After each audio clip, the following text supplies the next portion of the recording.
Siewert, and we made together Busco Personas, the Faces of Colombia's War. And my name is Sandra Sampaio, again, Busco Personas, the Faces of Colombia's War.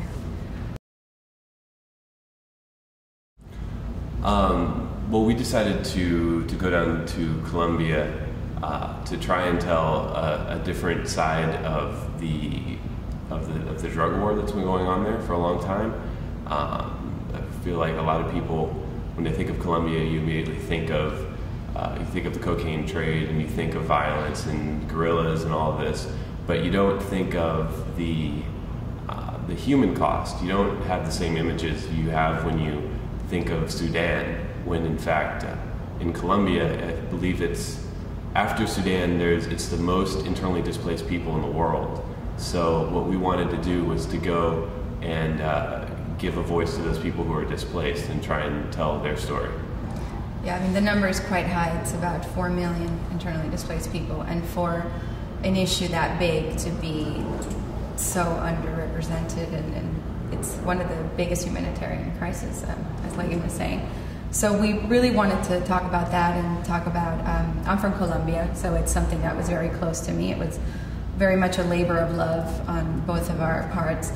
And we wanted to give people the opportunity to see what goes on in Colombia and to see the people in the rural communities and the indigenous people and everyone who's being affected by it, instead of just thinking that everyone in Colombia is, all there is they're drug dealers and everyone has to do something with it. They have something to do with it. It affects every single person in a different way, but it affects the culture, and people are being killed and displaced, and children have nothing to eat, and there's so many different layers to the problem.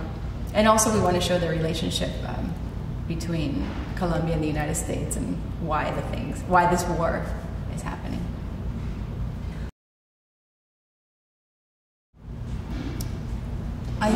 I don't know, there was a few things. Well, first of all, it was completely super duper independent. It was just us two, basically, with some backpacks and a camera. So our budget was nothing. It was nothing, really. Our budget was basically credit card and a few plane tickets. So I mean, the challenge, I feel like the biggest challenge, obviously, in telling this kind of story is gaining trust of people who are in such compromising situations, and that's obviously where Sandra came in, because she's from Colombia. Her family still lives in an area that's very affected by the war. That there's guerrillas, there's paramilitaries that are still terrorizing the areas around where Sandra's from. So she was able to connect with people at a very deep level, and get them to feel comfortable in talking to us. And so I think that was one of the biggest things that we had going for us. Yeah, I mean, we did face the situations where people didn't want to speak to us, so it was very important for me to say, look, I'm from here. I'm from an area that has been very affected. My dad still lives there. I have, brothers and family, cousins and aunts and everybody that are still in those areas. And let them know that what is happening to you could have easily happened to me if I didn't move out of this country when we did. And getting them to speak sometimes was easy, depending on the location. Sometimes people would see a camera and they wanted to speak to you. They want you to tell other people what they're going through. And then there's other people that really were hesitant. And are scared. So it's hard to talk to people that they know if anyone hears that they said something, they're going to come after them. So it was really hard, and you have to find a balance between feeling like you need to get this story out, but then also having the compassion of not going too much and not putting them at risk as well. One of the people that we wanted to talk to was this indigenous man, and he just said, no, I don't want anybody pointing fingers saying that was the indigenous man who spoke, and now, my family's going to be in danger. So this is our first documentary, and in a lot of ways it was our first time doing a lot of these things.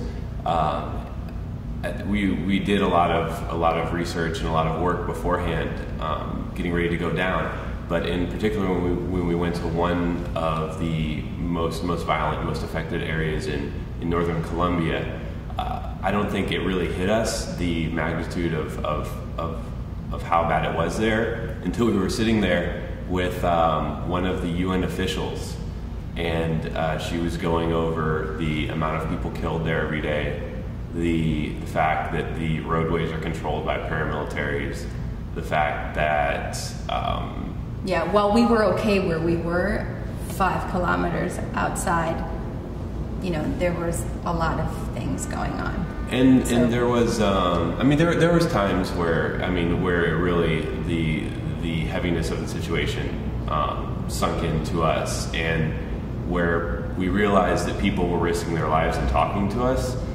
and that's when it, you know, everything became much more real for us, and the weight of trying to get this story out, get these people's story out, became much more important, because they were risking their lives and talking to us. So the fact that they were risking their lives to talk to us meant that we had to, you know, do our best to actually get this story out.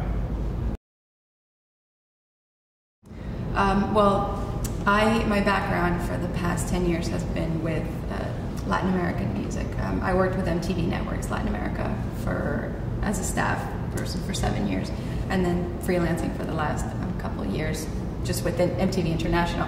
So I do have that connection to the territory specifically, and then being Colombian, obviously these are people that I have dealt with in the past, and thank God have, you know, great relationships with them. And we called them and we said, you know, this is something that we'd really like to do, and you guys always have something to say about it, and are always at the front lines of letting people know what goes on in our country.